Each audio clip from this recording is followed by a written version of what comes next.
এত সহজ কোশ্চেন লিখতে ইচ্ছা করছে না, 100তে 100 পাওয়ার মতো কোশ্চেন। ইংলিশের টাইম আমার তো মনে হয় 2 ঘন্টা দেওয়া উচিত। আজ 15 এপ্রিল সারা দেশে অনুষ্ঠিত হচ্ছে এসএসসি 25 ব্যাচের ইংরেজি প্রথম পত্রের পরীক্ষা।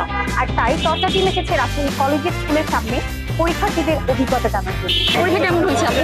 আজকে ইংলিশ ফার্স্ট পেপার এক্সাম ছিল, সো আমি যেহেতু ইংলিশ ফার্স্টের স্টুডেন্ট, আলহামদুলিল্লাহ ভালো হয়েছে। কোশ্চেন ওয়াজ টু গুড। এতটা এক্সাইটিং হয়েছি যে মানে এত সহজ কোশ্চেন। সবকিছুই কমন করছে, সাজেশনে যা পড়ছে তা সবকিছুই কমন করছে। 100তে 100 পাওয়ার মতো কোশ্চেন, এরকম পরীক্ষা হলে হয় 99 আসবে, 100তে 199।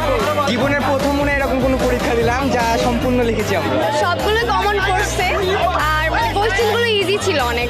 বাংলা দ্বিতীয়তে একটু কঠিন ছিল, এমসিকিউ হার্ড, তবে এবার খুব ভালো হয়েছে আমার।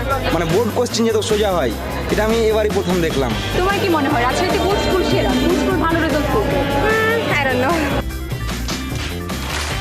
ইংলিশের কোন পার্টটা একটু হার্ড